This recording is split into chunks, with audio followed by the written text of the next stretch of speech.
बोलें कि हमें कंप्यूटर का एक सॉफ्टवेयर दे दे, ठीक है? अब वो सॉफ्टवेयर आपको नजर नहीं आ रहा, लेकिन उसके पीछे कितनी महारत है, कितनी मेहनत से उसको बनाया गया है, कितनी टेक्नोलॉजी उसमें यूज हुई है। अब आप क्या बोलेंगे, ये आपने मेरे हाथ में नहीं दिया, ये इसलिए हराम है, हालांकि कंप्यूटर में उसका इतना यूज है। दुनिया के जितने भी सॉफ्टवेयर है वो फिजिकल नहीं है, सारे सॉफ्टवेयर है ही आपके पास जो है ना डिजिटल है, फिजिकल तो आपके पास हार्डवेयर होते हैं, सॉफ्टवेयर तो फिजिकल है ही नहीं। तो आप क्या बोलेंगे कि वहां पर वो हराम है क्योंकि आपके हाथ में कोई लॉजिक बात करें, प्रैक्टिकली आप आज के जमाने में रह रहे हैं, आप 21वीं सदी में रह रहे हैं और आपकी जो है ना लॉजिक क्या है कि आपके हाथ में आया। यहाँ पर आपने उनको सिंपल कहना होता है कि यहाँ पर हमारे पास एक स्लॉट होता है जिसे हम X3, X4, XXX और X गोल्ड कहते हैं। शक्ल सबकी सेम है, दिखता वो ब्लू कलर में, वो $5 का भी अवेलेबल है, वो $9,900 में भी है। जब तक कीमत अदा नहीं करेंगे उस पे बिजनेस करने के आप अहल हैं ही नहीं। आप बताएं वो आपके हाथ में नहीं आया तो आप कह रहे हैं कि वो हराम है। लॉजिक बताएं आप। आज आप किस जमाने में रह रहे हैं और आप कह रहे हैं कि आपका प्रोडक्ट नहीं है। भाई दुनिया का बेहतरीन डिजिटल आपको सॉफ्टवेयर दे दिया गया, हर एक स्लॉट की आप कीमत दे रहे हैं। आप अगर वो स्लॉट ना परचेज करें, आपका प्रॉफिट बनता भी हो तो कहीं वो मिस हो जाता है, इसलिए क्योंकि उसकी कीमत है, हर चीज की कीमत होती है। यहाँ जो हम कीमत अदा करते हैं हम डिजिटली अदा करते हैं। तो आपका जो ये बहुत बड़ा कॉन्सेप्ट कि भाई प्रोडक्ट नहीं है, प्रोडक्ट क्यों नहीं है भैया, आपके पास फिजिकल नहीं है, डिजिटली तो मौजूद है, आप उसकी कीमत तो अदा कर रहे हैं, तो फिर आप किस बेसिस पर हराम कह रहे हैं? तो आपका जो फॉरस्टेज का बिजनेस है वो किसी भी सूरत हराम नहीं है। अच्छा, इससे बड़ी बात, आप ये सब रीजन के बाद एक और काम कीजिए। आपको पता है कि मैंने सारी रिसर्च की, सारे रिसर्च में चिराग साहब का बहुत बड़ा हाथ है। मतलब हर क्वेश्चन पे मेरे 4-4, 5-5 मिनट की डिस्कशन, मैंने कॉल्स करके मुझे बताएं, मुझे एक्सप्लेन करें, मुझे समझाएं कि ये क्या। मार्केट में आते हैं जो हम, आप न्यू है, जब मैं न्यू थी, हर बंदे को ये सवाल आते हैं, फेस करने पड़ते हैं। एंड पर क्या हुआ कि मैंने जब ये सारे रीजन मुझे पता चल गया, मैंने सारी रिसर्च की, सारी बातें मैंने रिसर्च किया, डिस्कशन हुई, उसके बाद एंड पर ये हुआ कि मुझे फिर भी लगा कि शायद ये काम ठीक नहीं है। बाबा जानी ने मुझसे कहा सीधा नहीं करना चाहिए, छोड़ दो। मैंने कहा ठीक है, इट्स ओके। मैंने यकीन करे छोड़ दिया था। मैंने एक दिन, उस दिन मेरी 3 ज्वाइनिंग पेंडिंग थी, मैंने उनसे पेमेंट नहीं ली, मैंने उनको वापस कर दी। मैंने कहा मैं नहीं कर रही। अगले दिन मुझे रैंडम ख्याल आया, मैंने कहा सारा कुछ तो ठीक है, फिर हराम है कैसे, मतलब किस बेसिस पर? बाबा जानी से डिस्कशन हुई बैठकर, उन्होंने कहा आखिरी हल क्या है कि दुनिया में जब भी कोई भी कारोबार किया जाता है, कोई भी फैसला किया जाता है, तो उसमें आप अल्लाह से मशावरत कर लें।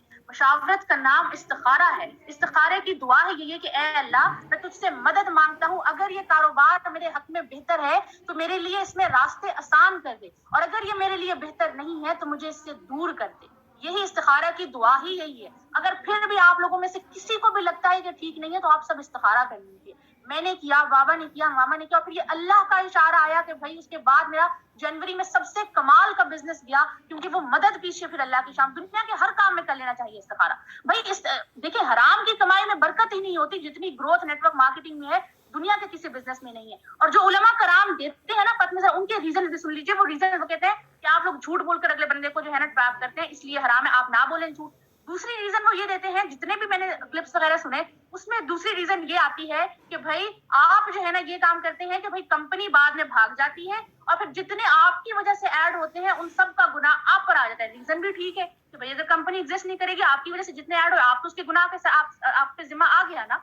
फॉरसेज में तो ये तो टेंशन ही नहीं, ना झूठ की टेंशन, झूठ आप बोले नहीं, और दूसरा आपके पास कंपनी भागेगी ही नहीं, कंपनी आपके पास है ही नहीं, सिस्टम है, फॉरसेज है ही सिस्टम। तो इस तरह के किसी भी किस्म का कोई रीजन, आप लोग बेखौफो खतर होकर यहाँ काम करें।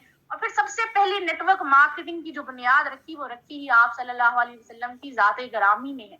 आज से 1400 साल पहले आप सल्लल्लाहु अलैहि वसल्लम ने नेटवर्क मार्केटिंग का मतलब क्या होता है, नेटवर्क का मतलब होता है आपने टीम बनानी है, मार्केटिंग का मतलब होता है आपने ब्रांडिंग करनी है। अब तो उसकी शक्लें मुख्तलिफ आ गई हैं, ब्रांडिंग विजन की भी होती है, ब्रांडिंग आइडिया की भी होती है। उस टाइम का प्रोडक्ट तौहीद था कि तौहीद पर आपने सबको इकट्ठा करना है, तौहीद उस टाइम का प्रोडक्ट था।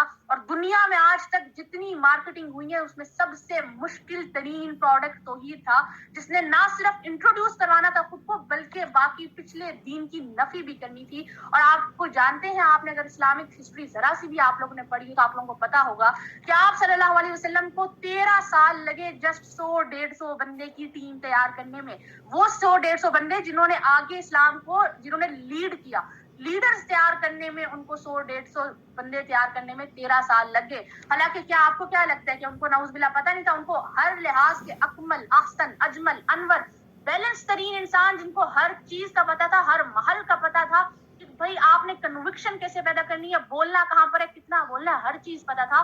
لیکن پھر بھی آپ کے پاس اتنے سال لگے, تو آپ نے گیو اپ نہیں کرنا, ہمت رکھیے. اور پھر یہ دیکھیے ذرا تاریخ, اپنی اسلام کی تاریخ اٹھا کر دیکھیے آپ کہ بھائی اس میں مشکلات کتنی آئی, ہرڈلز کتنی آئی, ورنہ تو آسانیاں فرشتے نازل ہو جاتے تھے مدد کے لیے, لیکن مسئلے آئے.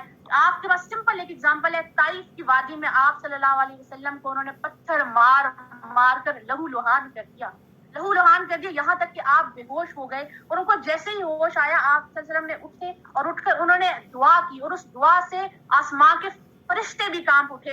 انہوں نے یہی کہا تھا کہ اے اللہ, میرا دل کرتا ہے آج میں تجھ سے گلہ نہ کروں کہ تو نے مجھے کن کے حوالے کر دیا ہے. اس دعا سے آسمان کے اور اللہ تعالیٰ کا جوش حرکت میں آیا, اور اس لمحے فرشتہ نازل ہوا. اور انہوں نے آ کے انہوں نے کہا اللہ تعالیٰ آپ صلی اللہ علیہ وسلم آپ اجازت دیں تو ہم ان کو دونوں پہاڑ, احد پہاڑ تھا, اور انہوں نے کہا ہم ان کو احد پہاڑ کے اندر درمیان میں مسل کر رکھ دیں. تو اس پر آپ صلی اللہ علیہ وسلم نے فرمایا نہیں نہیں, مجھے امید ہے کہ اگر انہوں نے نہیں تو ان کی نسلوں میں سے کوئی کلمہ پڑے گا. یہ ہوتا ہے صبر. اور یہ آپ تو ہم تو ان کے امتی ہیں جنہوں نے دنیا کے ہر طرح کا دکھ برداشت کیا, ہر طرح کے انہوں نے آزمائش برداشت کی, امت کے لیے کی کہ بھائی آپ کو آج 2-3 بندے ریجیکٹ کرتے ہیں اور آپ کہتے ہیں ہم نے مارکیٹنگ نہیں کرنی, ہم نے برانڈنگ نہیں کرنی, ہم نے کوئٹ کر دینا ہے. بھائی اتنی مشکلات آتی ہیں, پھر جا کے ٹیم بنتی ہے, پھر جا کے ایک ویژن بنتا ہے جو رہتی دنیا تک رہتا ہے. تو آپ جو ہے نا استقامت کے ساتھ ورکنگ کیجئے, فوکس کیجئے, اور آپ صبر کیجئے, اور اس کے بعد دیکھیے رزلٹ کے ساتھ ہے. اگر آپ کو 100-150 بندہ منع کر دے, 1000 بندہ منع کر دے, مسئلہ نہیں ہے, لگے رہیں گے تو پہنچ جائیں گے. کوئٹ کر دیں گے, بیچ میں چھوڑ دیں گے صرف اس لیے. یہ ریزن میں نے آپ کو اس لیے بتائی کیونکہ یہ مارکیٹ میں بہت سے کوشچنز آتے ہیں, اینڈ آپ کو یہ مسئلے آتے ہیں کہ بھائی یہ ہمارے پاس جو ہے نا, آپ کو کانسیپٹ آپ کا کلیئر ہونا چاہیے. اب آگے جو آپ سے پوچھے گا, آپ نے کیا کرنا ہے کہ جسٹ ان سے ایک کوشچن کیا, جس کوشچن پہ ان کو مسئلہ ہے آپ نے وہ مسئلہ بتا دیا. ٹھیک ہے, نیکسٹ آپ کو یہ یہاں تک کے لیے اتنا ہی. آپ کو جو ہے نا میرے خیال سے چیزیں ہیلپ آؤٹ کریں گی. نیکسٹ ہمارے پاس جو ہے نا سر شہزاد کریم موجود ہیں, اگلے 10 سے 20 منٹ وہ کنٹینیو کریں گے, آپ کو ڈیلیور کریں گے BUSD ڈالر ریٹ مارکیٹ میں ان کی کیا ویلیو اینڈ کیا فیوچر ہے. سر آپ موجود ہیں تو کنٹینیو کیجیے گا for the next 10 to 15 minutes. Thank you so much, sir. Over to you. Okay, thank you so much, and I will congratulate you کہ آپ نے اپنے ٹاپک کو بہت اچھے طریقے سے پریزنٹ کیا. میں جاننا چاہوں گا کہ میری وائس پراپر ہے؟ Yes, sir.